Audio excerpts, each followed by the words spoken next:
Hey everyone, as a local historian, I'm so excited to welcome you to this explainer. Today, we're going to dive right into the dramatic, literally ground shifting transformations of my homeland, Uzbekistan. We're going on a journey from the golden age of the Silk Road all the way to the monumental, landscape altering shifts of the 20th century. We'll see exactly how the very geography of Central Asia was rewritten by the people who claimed it. Now, if you want to understand our history, you really have to look at this stark, unbelievable contrast. On one hand, we have miraculous ancient oasis cities that somehow survived a brutal desert, and on the other, a modern landscape where massive ships literally rust in dry sand. I mean, how does the exact same land produce both enduring architectural wonders and one of the most dramatic environmental disasters of the modern world?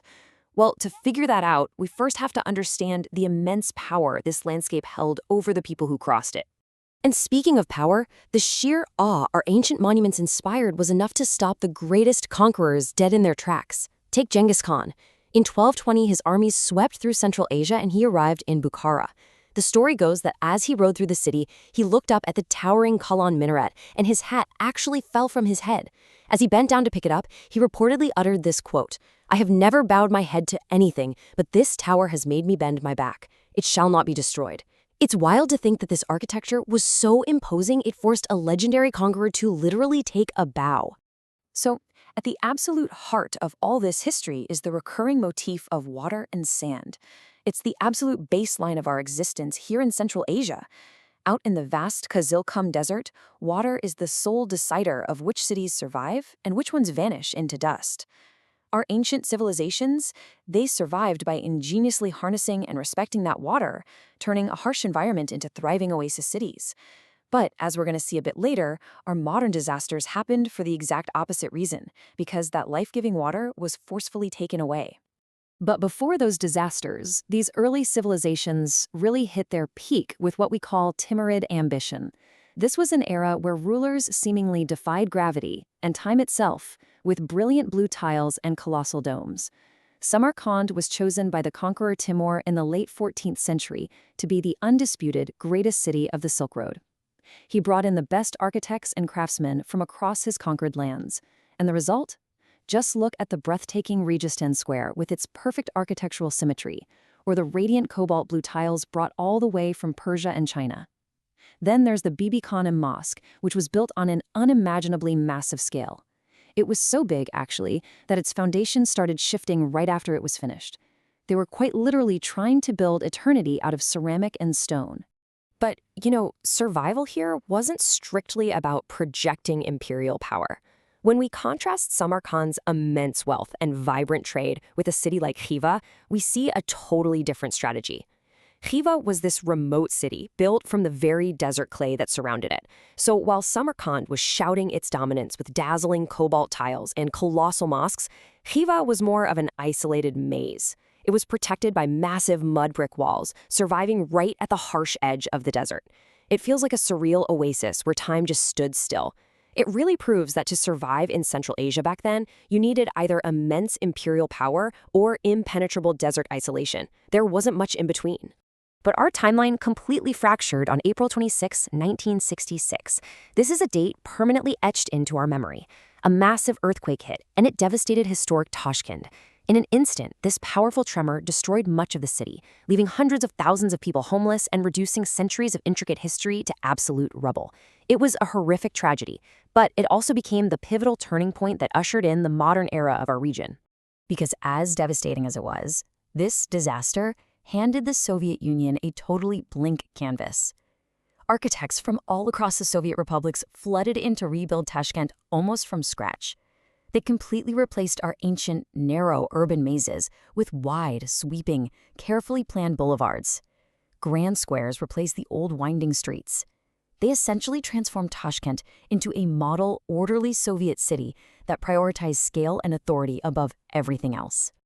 And suddenly, the landscape was completely rewritten to project a very different kind of power.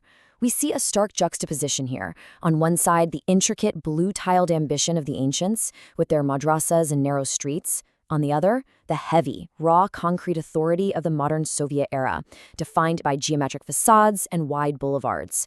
Where the Timurid rulers used soaring minarets to show dominance, the new authorities used massive urban planning and raw concrete to demonstrate theirs. Even so, it's fascinating because the modern architects didn't completely abandon our past. They actually translated traditional Central Asian architecture into these new structures. Take the Hotel Uzbekistan, for example. It perfectly translates that traditional symmetry we saw back in Registan Square, but does it through a brutalist, raw concrete facade.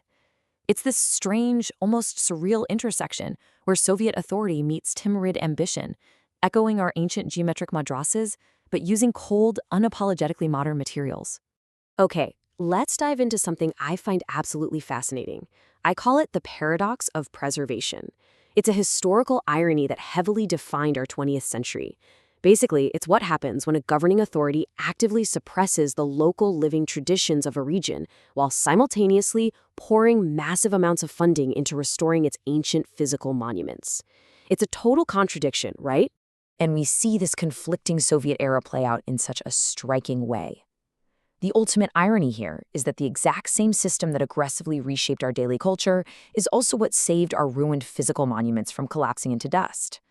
On a day-to-day level, historic mosques were closed, traditions were pushed aside, and our centuries-old Arabic script was entirely replaced with Cyrillic. Yet, at the exact same time in the 1970s, this authority initiated large-scale restoration projects. The brilliant, breathtaking blue domes of Samarkand and Khiva that we get to admire today, well, they owe a huge part of their survival to those exact massive preservation efforts. But we can't forget that this same authority didn't just reshape our cities and monuments. They aggressively reshaped the land itself. And it was all in pursuit of what they called white gold. White gold was the term used for cotton, which quickly became one of the most immensely valuable crops in the entire Soviet economy. Agricultural policies were dramatically shifted to turn Uzbekistan into a giant cotton factory. But here's the catch. Cultivating that much cotton in a desert requires one thing, above all else: water. And that relentless, unyielding demand for water set the stage for a totally unimaginable tragedy. So how did it happen? Let's break down the mechanical steps of this environmental disaster. Step 1. The Soviet economy demands massive amounts of this white gold cotton. Step 2.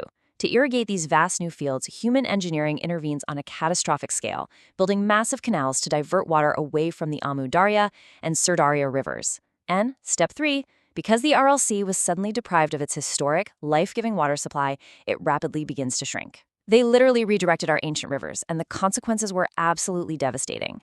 Let's map out this timeline of the vanishing sea, because seeing how this builds over time is just staggering. For centuries past, the Amu Darya and Sirdarya rivers naturally sustained our thriving desert oasis civilizations.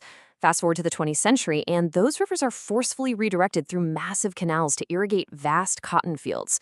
Just a few decades later, the Ural Sea, which, mind you, was once one of Earth's largest lakes, rapidly shrinks.